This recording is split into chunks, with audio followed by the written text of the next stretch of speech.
जाखल में भव्य हॉस्पिटल नजर आता है, लेकिन डॉक्टर नजर नहीं आते हैं। प्रॉब्लम क्या आ रही है कि डॉक्टर हमारे यहाँ ज्यादा समय टिकते नहीं।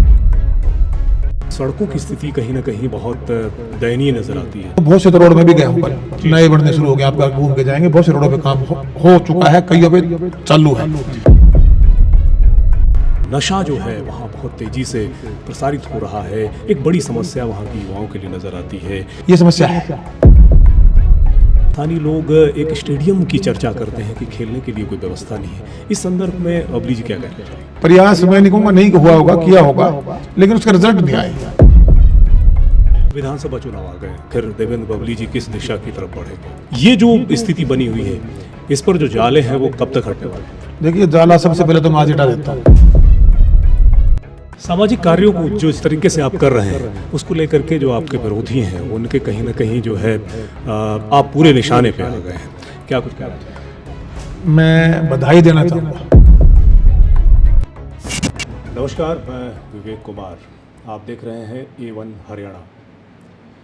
इस वक्त टोहाना की एक ऐसी शख्सियत हमारे साथ हैं जो सामाजिक सरोकार को लेकर के बुलंदियों पर हैं आजकल, और आजकल ही नहीं, परंपराएं रही हैं परिवार की, निरंतर देश सेवा कहीं परिवार के संस्कारों में रही।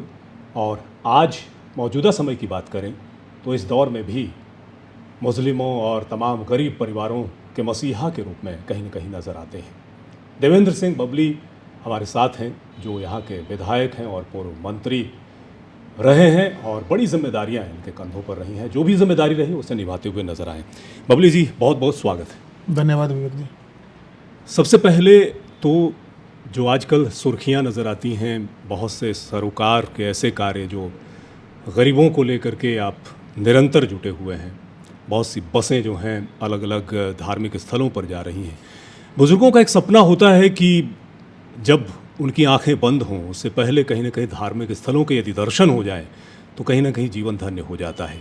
आप उनके लिए एक मसीहा के तौर पर नज़र आते हैं। ये स्थिति, ये जो व्यवस्था है, ये कब से शुरू की आपने और किस तरीके से चल रही है? देखिएगा, ये व्यवस्था तो हमारे पुरखों ने शुरू की जी। देश सेवा में हमारा योगदान रहा। आप सभी जानते हैं, मेरे दादा साहब कैप्टन अमराव सिंह जी ने नेताजी सुभाष चंद्र बोस जी के साथ मिलकर आज़ाद हिंद फौज खड़ी की, और इस देश की आज़ादी में एक हमारे बुजुर्गों की अहम भूमिका रही। उन्हीं की शिक्षा दीक्षा, उन्हीं के संस्कार थे, वो खून में भी हैं और सोच में भी हैं। आगे बढ़ाते हुए मेरे पिताजी ने हमारी परवरिश की, खेती बाड़ी में किसान थे। व्यापारिक तौर पर परमात्मा का आशीर्वाद मुझे मिला और मेरे पूरे परिवार ने, और आज तो मैं कह सकता हूँ पूरा टोला हल्का मेरा एक परिवार के रूप में ही यार एक संगठन खड़ा हुआ, जागो दिशा सही सोच नहीं। उस संगठन ने लंबे समय पहले जब इसकी हमारी इस पारिवारिक परंपरा को गति देने का काम किया, तो सबसे पहले हमने बुजुर्गों को सम्मान कैसे मिले, जो सामाजिक ताना बाना है उसमें एक हमने एक सोशल वर्कर के रूप में महसूस किया कि ये कमजोरी आई है, हम हमारी जिम्मेवारी से भाग रहे हैं। तो बुजुर्ग हैं, हमारी शानी ने मिले पूरा सम्मान। हमने पहले भी कार्यक्रम किए जिसमें हमने बुजुर्गों को सम्मानित करने का काम किया। उसी कड़ी में पिछले दिनों हमारे जागो दिशा सही सोच नहीं संगठन के कार्यकर्ताओं का एक सम्मेलन हुआ था पार्लियामेंट के चुनाव से पहले। तो वहाँ 5 सूत्रीय कार्यक्रम की घोषणा संगठन के कमेटी के द्वारा की गई। सभी साथियों ने ये प्रण लिया, एक संकल्प लिया कि हम 5 सूत्रीय कार्यक्रम के माध्यम से जो लगातार हम कार्य करते आ रहे हैं उनको, और इस साल की जो घोषणा थी 2024-25 तक के लिए, उसकी उस दिन घोषणा करने का काम किया। उसमें ये विचार सामने निकल के आया कि बुजुर्गों को, जो आपने खुद ही कह दिया कि एक बार अगर किसी बुजुर्ग के अगर किसी भी तीर्थ स्थान पर वो दर्शन करके आते हैं तो अपने जीवन को धन्य मान लेते हैं। बहुत से हमारे गरीब परिवार ऐसे थे जहाँ ये पॉसिबल नहीं था, संभावना नहीं थी। और ये विचार भी जो हमारे संगठन के जो साथी हैं, बूथ की हमारी कमेटियाँ बनी हुई हैं, उन जो सोशल वर्किंग में भी एक्टिव रहती है, उन्होंने ही विचार से हमने उस दिन घोषणा की थी कि हमारे चाहे गंगा की बात हो, हरिद्वार जाने की बात हो, और हरविंदर साहब अमृतसर जाने की बात हो, सालासर जाने की बात हो, खाटू श्याम जाने की बात, जो भी तीर्थ स्थान जहाँ जहाँ हमारे बुजुर्गों की ब्लॉक वाइज जो आस्था है, वह हम 5000 हमारे बुजुर्गों को, माताओं को हम तीर्थ यात्रा कराने का कार्य करेंगे। और करीबन 1.5 महीना पहले हमने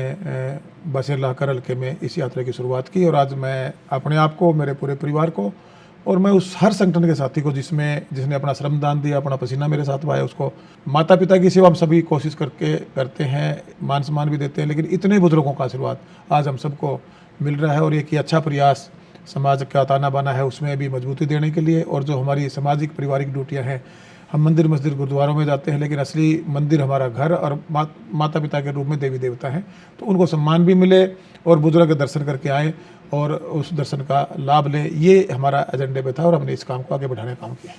इसमें कुछ और कड़ियाँ भी जुड़ती जा रही हैं, जैसे बुज़ुर्गों के आँखों के ऑपरेशन की बात है, चश्मे वितरित किए जा रहे हैं, और बबली जी कौन कौन सी चीज़ें और हैं जो इस अभियान का हिस्सा है? देखिए, 5 सूत्रीय कार्यक्रम की जब घोषणा हुई थी, जब हमारे कार्यकर्ता सम्मेलन में हमारी कमेटी के द्वारा की गई थी, मेरे द्वारा की गई थी, उसमें सबसे पहला प्रण तो ये था कि जो कंटिन्यूटी आज से 15-17 साल से हमने आँखों का छठा चेकअप कैंप लगाने जा रहे हैं। 1.25 साल पहले जब मैं मंत्री के रूप में सरकार में काम करा, जब भी डिमांड आई थी हल्के से निकल के, उससे पहले हमने चुनाव से पहले भी लगाया था, ये 6वां कैंप है। तो इसमें उस टाइम भी 50,000 लोगों को इसका लाभ मिला था। डॉक्टरों से चेकअप हुआ, कईयों के आई साइड बिल्कुल सही थी, वो सिर्फ चेकअप करा के गए, कईयों ने उस चश्मे और दवाइयों की नीड थी, डॉक्टर ने रिकमेंड किया, उनको दिलवाने का काम किया। ऑपरेशन की जहाँ डॉक्टर की रिकमेंडेशन आई, उनको ऑपरेशन करवाने का काम किया। और ये भी पिछले करीबन 15-20 दिन, 1 महीना पहले घर घर जाकर हर घर की जो डोरबेल है वो बजे, हर घर तक हमारा कार्यकर्ता, हमारे जागो दिशा सही सोच नई संगठन का हमारा जो संघर्ष का साथी है वो पहुँच रहा है। फार्म भरने का हम काम करने, और साथ में आज दूसरे कैंप की हमने शुरुआत की है, और लगभग 500 से लेकर 800 तक की OPD पर डे ये होंगी। और इसमें मैं ये मानता हूँ कि करीबन 50,000 लोग इसका आंखों के चेकअप कराने का लाभ लेंगे। और ये आने वाले अगले 3-4 महीने, जब तक पूरे हल्के के अंदर 150 कैंप का हमने टारगेट लिया है कि हल्के का हर घर का जो मेंबर, चाहे वो बच्चा हो, आजकल बच्चों की भी कम उम्र में आंखों की समस्या आ जाती है, युवाओं में भी मैंने देखने को मिली है, हमारी बहनें हों और या हमारे बुजुर्ग माता पिता हों। देखिए, आँखों से बड़ी कोई नेमत नहीं है। और अगर मैं ये नहीं कहता कि बच्चे अपने माता पिता का देख रेख नहीं कराते, या पेरेंट्स अपने बच्चों को नहीं दिखाते, लेकिन जब ऐसी सुविधाएं दरवाजे पर जाती हैं तो लोगों में एक जागरूकता भी आती है, एक अवेयरनेस भी आती है, और लोग उसका लाभ लेने भी आते हैं। और ये सौभाग्य ही मानूंगा, मैं तो अपना भी मानूंगा कि इतना बड़ा सेवा का एक जिम्मेवारी ही कहूँगा इसको, चाहे मेरे पारिवारिक तौर से मैंने आगे बढ़ाई और चाहे परमात्मा का आशीर्वाद कहूँगा। और अकेला बबली इसको नहीं कर पाता, ये एक संगठन है, ये मिल के इस काम को कर रहा है, और वो अकेला बबली नहीं, वो सब इस पुण्य के काम में सबके सब भागीदार। मैं उनको बधाई भी देना चाहूँगा, धन्यवाद भी करना चाहूँगा। ये तो रही संगठन की बात, और संगठन निरंतर सामाजिक सरोकार के काम में लगा हुआ है। आप 5 सूत्रीय कार्य का जिक्र कर रहे हैं, जिसमें निरंतर एक बहुत बड़ी टीम काम कर रही है। मैं ये जानना चाहूँगा कि विधायक होने के नाते इस क्षेत्र में किस तरह के कार्यों को आपने प्रगति की पथ पर आगे बढ़ाया है? देखिए, 5 सूत्रीय कार्यक्रम की जो आप पहले बात कर रहे हैं, उसमें 2 कार्य हमने आपसे चर्चा में लेके आए हैं। तीसरा, हमने प्रकृति ने जो हमें जो भी विरासत के रूप में दिया है, चाहे पानी की बात हो, धरोहर ज़मीन के रूप में हो, या ग्रीनरी के शुद्ध पानी, शुद्ध हवा, इनको भी एक नागरिक के नाते में संभालने की ज़रूरत है। और मैं पिछले 15-17 साल से आप देखेंगे कि मेरे जन्मदिन पर लोग मुझे आशीर्वाद देने या मेरे नौजवान साथी मुझे बधाई देने आते थे। मैंने बहुत पहले एक रिक्वेस्ट अपनी कंस्टिट्यूंसी में की थी कि मेरे जन्मदिन पर जब आप मुझे बधाई देने के लिए तोहफे लेके आते, तोहफे की बजाय मुझे एक प्लांट मेरे नाम का लगा के उसका पालन पोषण करें। और वो परंपरा बन गई। अब जब मैं मंत्री बना, हमने पूरे प्रदेश के अंदर, मैं मंत्री रहा 2 सालों में, हमने एक पेड़ विश्वास का कार्यक्रम लगातार एक पखवाड़े के रूप में चलवाया, और उसमें 16 लाख प्लांट हमने पिछले साल गांव-गांव तक भिजवा कर मनरेगा के माध्यम से उनको लगवाने का एक नई परंपरा शुरू की। साथ में टोहाना कंस्टिट्यूंसी में लगातार पिछले काफ़ी सालों से हम ये 7 दिन का एक हफ्ता, वैसे तो पूरा ये सावन का जो महीना है, 2-3 महीने डिपार्टमेंटल भी हम काम करवाते हैं, और जो हमारा संगठन है इसके माध्यम से भी होता है। जैसे मैं खुद छायादार, हवादार, छायादार या हमारे फूलदार या फलदार पौधों का मैं खुद भी वितरण करता हूँ 7 अगस्त को, और उनको रिक्वेस्ट करता हूँ हमारे साथियों से। ये एक बहुत बड़ी मुहिम है समाज के अंदर, एक हमारी जो परमात्मा की जो हमारे गिफ्ट हैं, हमारी प्रकृति, इसको बचा के रखने, ग्रीनरी को बचाने के लिए, ताकि हम शुद्ध हवा आने वाले समय में हम और हमारे बच्चे शुद्ध हवा में रह सकें। इसी प्रकार हमने शिक्षा को लेकर जागरूक का जो 4था प्रोग्राम है, 5 सूत्रीय कार्यक्रम का मैं जिक्र कर रहा हूँ, उसमें हमने पहले से ही बच्चों को सामग्री, शिक्षा से संबंधित सामग्री, किताबें हैं और बैग दे के मोटिवेशन, ताकि कोई भी किसी भी गरीब से गरीब परिवार हो, उसका हमारा एक भी बच्चा या हमारी एक भी बेटी अनपढ़ ना रहे, शिक्षा के प्रति जागरूक करने के लिए इस अभियान का हिस्सा है। 5वां, युवा, जो हमारे इस देश की कह सकता हूँ, प्रदेश की कह सकता हूँ, परिवार की रीढ़ की हड्डी होती है। युवा जो है वही अपने परिवार को, समाज को, अपने क्षेत्र को या अपने देश प्रदेश को आगे बढ़ाता है। उनके कदम जो आज लड़खड़ाए थे, सामाजिक सिस्टम से सरोकार में कम रहना या नशे की तरफ भाग लेना, हमने खेलों की तरफ इनका ध्यान आकर्षित कराया। पिछले लंबे समय से देखेंगे जितने भी खेल हमारी जो यूथ क्लब बने हुए हैं, हमारी कमेटियां बनी हुई हैं, उनके माध्यम से हम उनको सम्मान देने का हमने काम किया है। और पिछले लंबे समय से जितने भी खेल, चाहे कबड्डी टूर्नामेंट हुई, कुश्ती टूर्नामेंट हुई, वॉलीबॉल टूर्नामेंट हुई, क्रिकेट टूर्नामेंट हुई, पिछले 15-17 साल से शायद हल्के का कोई भी एक ऐसा प्रोग्राम नहीं हो जिसमें as a chief guest Babli ना पहुंचा हो। और सालाना बार साल 2 साल के अंदर जैसे जैसे चाहे मोटिवेशन के लिए खिलाड़ियों को ट्रैक सूट वितरण करने की बात हो या खेलों का सम्मान, जैसे अभी भी हमने 251 संस्थाओं को सम्मानित करने का संस्था ने इसने संगठन ने एक फैसला लिया है कि 251 जो हमारे यूथ क्लब हैं, जो कमेटियां बनी हुई हैं, उनको हम सम्मानित करने का काम करेंगे। उसमें क्रिकेट का सम्मान है, वॉलीबॉल फुटबॉल का सम्मान है, हम वितरण करने का काम करेंगे। ये 5 सूत्रीय कार्यक्रम हम लेकर आए और हमने एक इस साल का एक एजेंडा संस्था के द्वारा पेश किया और उस पर हम हर पहले से निरंतर कार्य में थे और अब हम उनको आगे बढ़ाने में लगे हुए। दूसरा सवाल आपका था विधायक। देखिए कि विधायक मैं आज हूँ मेरे टोहाना की जनता के आशीर्वाद से जी। एक सोशल वर्कर के रूप में काम करते हुए एक मेरे टोहाना में जो एक राजनीति यहाँ थोड़ी सी दूसरी किस्म की थी, लोग उससे बाहर आना चाहते थे, लेकिन उनको कोई, वो कहते हैं आज की किरण नज़र नहीं आ रही थी। जब मैं एक सोशल वर्कर के रूप में एक्टिव हुआ तो लोगों के मन में विचार उत्पन्न हुआ और उन्होंने ही मुझे प्रेरित भी किया और मुझे एहसास भी कराया कि आप समाज सेवा के माध्यम से लोगों को जागरूक कर सकते हो। लेकिन जो टोहाना को मूलभूत सुविधाएं हर परिवार को या हमारे क्षेत्र में हमारा चाहे व्यापारी हो, किसान भाई हो या हमारा कमेरा वर्ग हो, उसके लिए जो मूलभूत सुविधाएं हैं उसके लिए आपको राजनीति में उतरना पड़ेगा। और मुझे पहला चुनाव इंडिपेंडेंट कैंडिडेट के रूप में लड़वाया। हमने मजबूत चुनाव लड़ा, सभी साथियों ने खूब मेहनत की, सर्व समाज के लोगों का आशीर्वाद मिला, लेकिन चुनाव हम उस पहले चुनाव में हम चुनाव नहीं जीत पाए थे, चुनाव हमने लूज किया। हमारी सेवा निरंतर रही और संघर्ष पार्टी में ज्वाइन करके हमने निरंतर किया। 2019 का रिजल्ट आपके सामने, पूरे हरियाणा में एक इतिहास टोहाना की जनता ने बढ़ाया, एक विश्वास था इनका जी। और उसके बाद जो कार्य 5 साल का है ये आपके सामने है। विधायक होते हुए कोविड भी आया, किसान आंदोलन को भी हमने फेस किया, मेरे को टारगेट भी किया गया, मेरे ऊपर हमले भी करवाए गए जो मेरे प्रतिद्वंदी में उन्हीं के थे। उन्होंने मेरे कुछ लोगों ने बताया भी, उन पर बाद में चलो कानूनी कार्रवाई हुई, बाद में हमने कहा कोई बात नहीं, बहकाए हुए हमारे साथी थे, इनका इस्तेमाल कोई दूसरे लोग गलत तरीके से करना चाहते थे।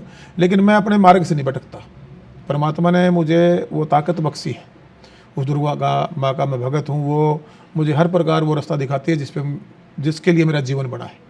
मेरा जीवन पारिवारिक जिम्मेदारियाँ मेरी भी थी, मैंने निभाई हैं, अच्छे से निभाई हैं। समाज में भी मैंने अपनी जिम्मेदारियों को निभा के आगे आया हूँ मैं। और आज राजनीतिक तौर पर भी एक बड़ी जिम्मेदारी है, ये छोटी जिम्मेदारी नहीं है। विधायक बहुत बड़ी जिम्मेदारी हल्के के, इतने परिवार आपके मत के दान से आपको एक अपना नुमाइंदा चुनते हैं। फिर सरकार में चाहे वो 25 महीनों की 2 साल की मुझे जिम्मेदारी मिली, लेकिन हमने वहाँ भी अपने आप को प्रूव किया। प्रदेश में एक बड़ा बदलाव मेरे डिपार्टमेंट में देख लीजिए, गाँव की तरफ ध्यान ही नहीं था, गली नाली चौपाल तक गाँव के डेवलपमेंट को बंद किया हुआ था। सिर्फ वोट जात पात पे, मैं किसी पे एलिगेशन नहीं लगाना चाहूँगा, लेकिन माहौल यही था प्रदेश का, लगा लें या किसी भी लेवल पे लोकल लीडरों का हिसाब से स्टेट लेवल पे। हमने इसको बदलने का काम किया, गली नाली से हम बाहर, लेकिन उस कार्यक्रम प्रदेश के लिए लेकर आए कि गांव के अंदर भी जो शहरीकरण की बातें भाषणों में थी, इसको धरातल पर लेके आने का काम अगर किसी ने किया तो हम लोगों ने करने का काम किया। देवेंद्र सिंह बबली ने उसको करने का काम किया। गली नोली चौपाल से हमने कम्युनिटी सेंटर, आप देखेंगे ऐसी ऐसी भव्य बिल्डिंग आज तक 1966 में हरियाणा बना था। और पूरे हरियाणा में अपना सर्वे करके आ जाइए, कहीं नहीं मिलेंगे। जो टोहाना से शुरुआत हो गया, पूरे प्रदेश में जो बनने जा रही है, बन लग रही है, कुछ बन चुकी है, कुछ शुरुआत हो चुकी है। 3.5-4 करोड़ की एक बिल्डिंग है जिसमें 36 बिरादरी के लोगों को ब्याह शादियों में, सगाइयों में, बच्चों के जन्मदिन पे, हमारे धार्मिक सोशल कामों में उसका लाभ मिलेगा। साथ में पार्क की कम मसाला पार्क बनाने का, फिरनियों का बुरे हाल थे, उनको इसको मैं लेके आया कि हमारे हर गाँव की फिरनी, पहले महाग्राम पंचायतों में छोटे गाँवों तक भी हम लेके गए उसको, उन पर LED लाइट लगे, कैमरे की सुविधा हो, सुरक्षा को लेकर। जोड़ों का हाल देख लीजिए क्या था। हालांकि ये नहीं कहूँगा कि मैंने शुरू किया, पुरानी सरकार का प्रपोजल था इनका, लेकिन ये इसको डिलीवरी नहीं कर पा रहे थे, उनके अपने और तरह के क्यों नहीं कर पा रहे थे, उसमें मैं कोई चर्चा पे नहीं जाऊँगा, लेकिन उसको भी हमने गति देकर काफ़ी डिलीवर। आप पूरे हरियाणा में घूमेंगे तो आपको हर दूसरे तीसरे गाँव में आपको ये काम अब दिखेगा भी। जोड़ों का एक अलग ही जीर्णोद्धार होकर उसमें बाहर ट्रैक बन के, पार्क, LED लाइट, चेयर्स रख के, उस जोड़ का जो वहाँ सलज था उसको ख़त्म करके उसको कन्वर्ट करके पार्क का रूप देने का काम किया, ताकि उसकी गांव को एक अच्छी सुविधा मिल सके। जो गांव नरकीय जीवन भोग रहे थे हमारे ग्रामवासी, उससे हमने बाहर निकालने का काम किया। और इसके साथ साथ हमने शिक्षा के क्षेत्र में, मैं अगर हल्के पे आ जाऊँ तो हमने स्कूलों में सोलर लगाकर हम CSR के फंड से मैंने काफ़ी स्कूलों को ठीक कराने का काम किया। उसमें डिपार्टमेंट से कमरों की नीड थी, बाथरूम्स की नीड थी, ग्राउंड की मनरेगा के माध्यम से बनाना था। मतलब हर स्कूल को मैंने कोशिश की कि जो सरकारी स्कूलों की व्यवस्था है वो मेरे टोहाना क्षेत्र के स्कूलों तक पहुँचे। इसी प्रकार पानी का था, सरकार के सेंटर का स्कीम थी जल जीवन मिशन के माध्यम से मैंने विधायक होते काम शुरू किया। भाखड़ा का लाभ मेरे लोगों को मिले। दोनों टोहाना के दोनों जलघर देख लीजिए। 38 करोड़ रुपया मैं जाखल शहर का भी पास करवा के ले आया हूँ। ज़मीन का अभी तक हमारा उसका नहीं कर पाया डिपार्टमेंट। बहुत जल्दी वो पैसा लग के जाखल में बहुत पुरानी समस्या थी। और हर गाँव में, हर आप दूसरे दूसरे गाँव में जाएंगे तो आपको नया वाटर बक्स दिखाई देगा।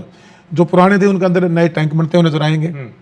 और हमारी कोशिश रही कि हर घर तक भाखड़ा का नीला जल नल के माध्यम से मैं हर घर तक देने का काम करूं। इसी प्रकार जो और प्रकार की सुविधाएं थी जो शहर के साथ साथ जाखल के साथ साथ गांव में हम लेकर जाएं, इसका मैंने भरकम प्रयास किया, लेकिन समय मेरे पास बहुत कम था। अभी बहुत काम करना बाकी है जो मेरे एजेंडे पे है। जाखल का जिक्र आप कर रहे हैं। जाखल में भव्य हॉस्पिटल नज़र आता है लेकिन डॉक्टर नज़र नहीं आते हैं। हॉस्पिटल में जो है अगर भव्य बिल्डिंग है, डॉक्टर नहीं तो उसका कोई औचित्य मुझे नज़र नहीं आता है। वहाँ की सड़कों की स्थिति कहीं ना कहीं बहुत दयनीय नज़र आती है। नशा जो है वहाँ बहुत तेज़ी से प्रसारित हो रहा है। एक बड़ी समस्या वहाँ की युवाओं के लिए नज़र आती है। वहाँ के स्थानीय लोग एक स्टेडियम की चर्चा करते हैं कि खेलने के लिए कोई व्यवस्था नहीं है। इस संदर्भ में अबली जी क्या कहना चाहिए? देखिए, मेरे एजेंडे पे आपने सबसे पहले तो हॉस्पिटल की बात कही जी।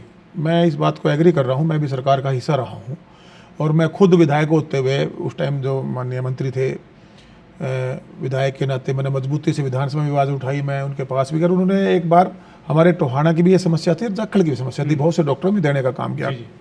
यहाँ प्रॉब्लम क्या आ रही है कि डॉक्टर हमारे यहाँ लोकल लेवल पे सरकारी हॉस्पिटल में आते हैं, वो ज़्यादा समय टिकते नहीं। भर्तियों की भी कमी है।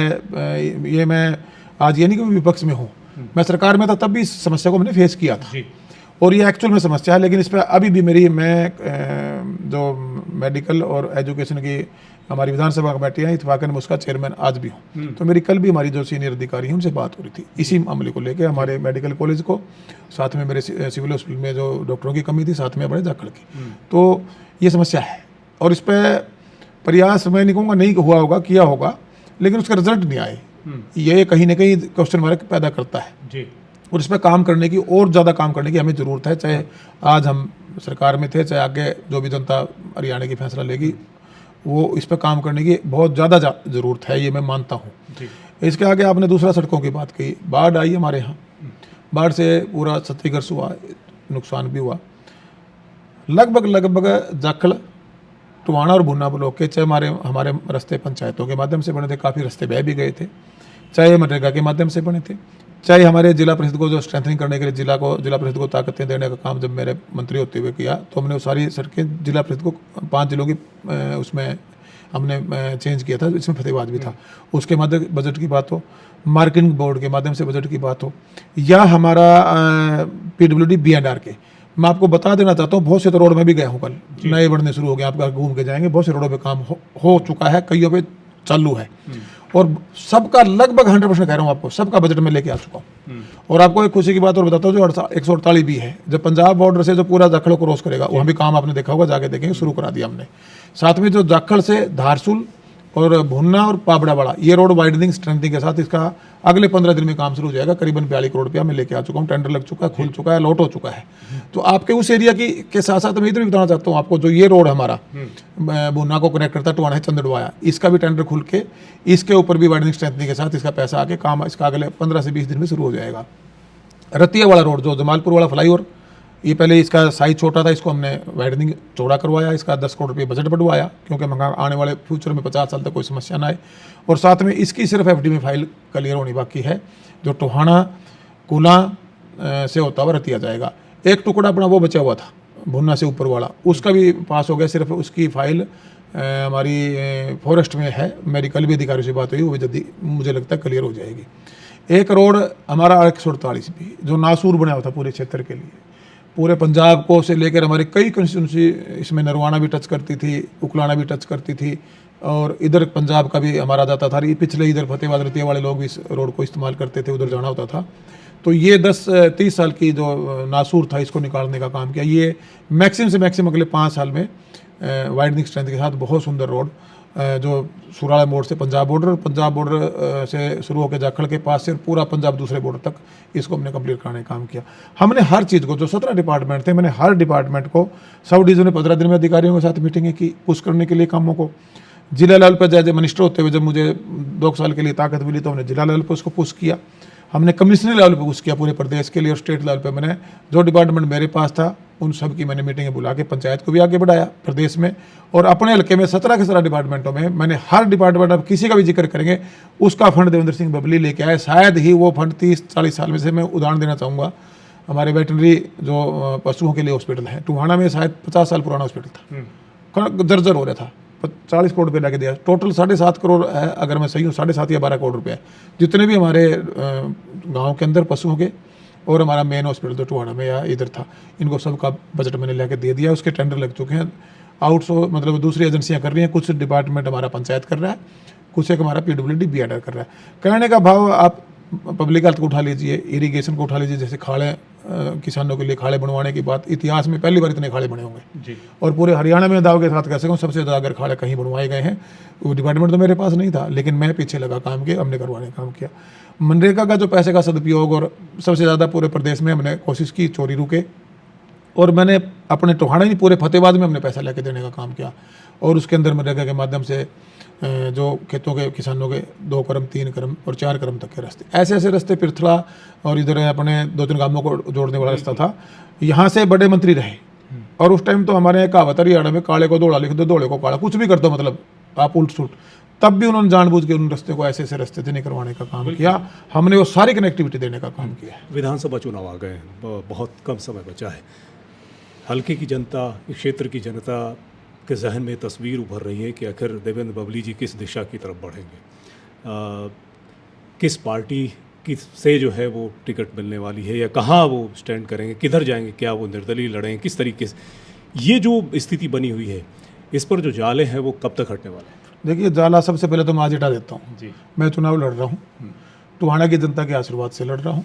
पहला चुनाव भी मैं इंडिपेंडेंट लड़ा था, दूसरा हमने कांग्रेस में काम किया था, उस टाइम जो भी मैं इस पर चर्चा पे नहीं जाऊँगा।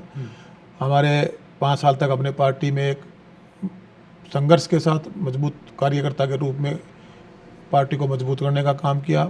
उसके बाद हम अगला चुनाव को पता ही है, जो भी सिचुएशन बनी, हम जननायक जनता की पार्टी की टिकट पर जाकर लड़े। जनता ने बबली को ही वोट दिया था, उस टाइम कोई लंबा चौड़ा यहाँ उनका तो कुछ था भी नहीं जी।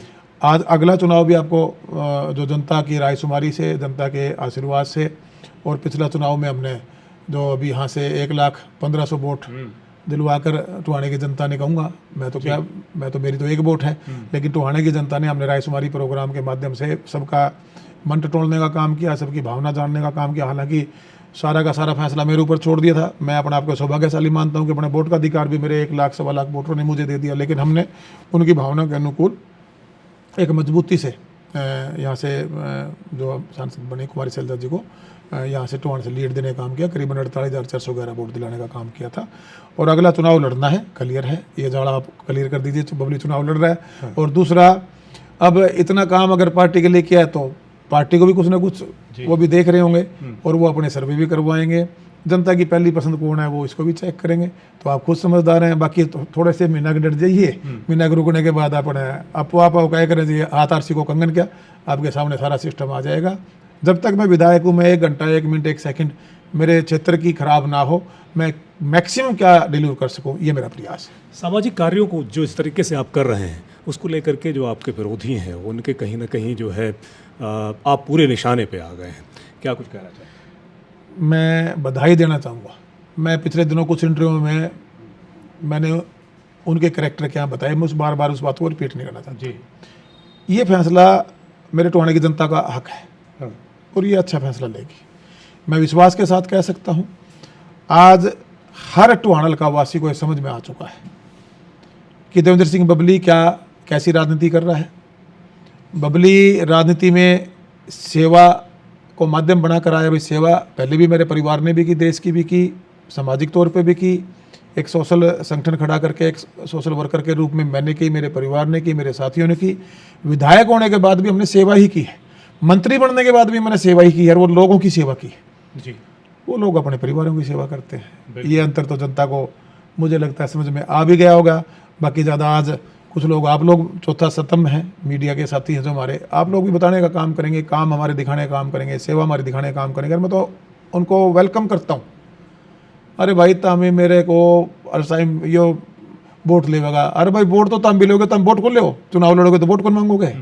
तमने पूछो तो हर जनता ने पूछे भाई तमने वोट देवा तो क्यों देवा? तारे छोरे ना आगे बढ़ाने खातर, तारा घर में धन कमाने खातर, यहाँ कमीशन खोरी करने खातर, दलाली करने खातर, गुंडागर्दी फैलाने खातर, या व्यापारी का शोषण करने खातर, इसलिए तुम्हें वोट चाहिए। बबली को भी चाहिए कि चुनाव में वोट मैं भी मांगने जाऊंगा जी। लेकिन मैं कम से कम ये तो कहूंगा जी, मेरे पे जो बना मैंने सेवा के रूप में, एक सेवक के रूप में भी किया और एक विधायक और मंत्री के रूप में मैंने डिलीवर किया है। हो सकता है उसका आप मुझे नंबर मेरिट में ना दें, गुड पोजीशन में दें, या हो सकता है 100 में से 100 दें, 60 दें, 80 दें, वो तो जनता का विवेक है, जनता तय करे। ये फैसला मेरे जो दूसरे जो साथी हैं, मेरे शुभचिंतक हैं, उनके हाथ में नहीं है, ये ना बबली के हाथ में है, ना उन मेरे शुभचिंतकों के हाथ में है। ये फैसला हाथ में है जनता जनार्दन के, और वो मुझे लगता है एक ऐसा फैसला लेगी, एक ऐसा इतिहास बनाएगी कि देवेंद्र सिंह बबली जैसा, जो एक बबली आज टुहाने में ना, ऐसे ऐसे हजारों बबली पैदा होंगे कि सही का साथ जनता हमेशा देती आई है। ये बरगड़ाने वाले, गुमराह करने वाले लोगों से अब जनता थक भी चुकी है। उनको पता भी लग चुका है कि ये तुम्हारा शोषण करने वाले लोग हैं, एक तुम्हारा सेवा करने वाला लोग है। कोई भी हो, चाहे आज बबली से कोई और लंबे समय तक टिकेगा तो जनता उसको जरूर, एक बार मैं समझता हूँ कि अपने उसका मान सम्मान बढ़ाने का काम करें। आखिरी सवाल, आपके जो तमाम सामाजिक कार्य हैं उससे आपके क्षेत्र के जो तमाम बुजुर्ग हैं उनका आशीर्वाद मिल रहा है, निरंतर मिल रहा है। मेरे ठीक पीछे जो तस्वीर नज़र आ रही है, नेताजी सुभाष चंद्र बोस की आज़ाद हिंद फौज की सेना में एक व्यक्तित्व ऐसा रहा है, कैप्टन उमराव सिंह जी। उनका व्यक्तित्व आपको, दादाजी जो थे, वो कैसे प्रभावित करता है? आखिरी सवाल में मैं जानना चाहता हूँ। देखिएगा, मैं जब छोटा बच्चा था जी, जब वो देश आज़ाद हुआ तो लास्ट में जब सेना ने देश को आज़ाद करने के लिए सुभाष जी ने लड़ाई शुरू की थी जी, तो सारा आप देखते हैं आजकल तो इतिहास भी और आजकल तो मूवी एपिसोड काफ़ी बन गए हैं, सबको बच्चे को पता है। पूरा पीछे से बैकअप हो गया था, इनको गिरफ्तार कर लिया गया था, जो हम उनसे सुनते थे वो प्रताड़ित किया गया था, एक किस्म से इनको हमारे यहाँ बोलते हैं तो मरे ही कर दिया था। बाद में चलो परमात्मा को उनका जीवन देना था, वो आके करीबन 6 महीने में यहाँ वस्तु हुई। लेकिन उनकी जो भावना, जो आप जैसे मैं बच्चे से उनको देखता था, एक तो देशभक्ति के बारे में उन्होंने कितना संघर्ष किया, वो कहानियाँ हमने सैकड़ों बार नहीं हजारों बार उन्होंने सुनाई। तो वो देशभक्ति, देश के लिए, समाज के लिए हमारी जिम्मेवारी क्या है, उन्होंने हमें सिखाया जी। पारिवारिक जिम्मेवारी हमारी है, पहली जिम्मेवारी पारिवारिक है, लेकिन अकेला हम परिवार तक सीमित रहें उससे हम हमारे देश और हमारे समाज को मजबूत नहीं कर सकते जी। हमारा परिवार प्राथमिकता के साथ साथ हमारा समाज और हमारा देश भी हमारी प्राथमिकता में होना चाहिए। ये संस्कार और ये शिक्षा मुझे मेरे दादा साहब ने दी।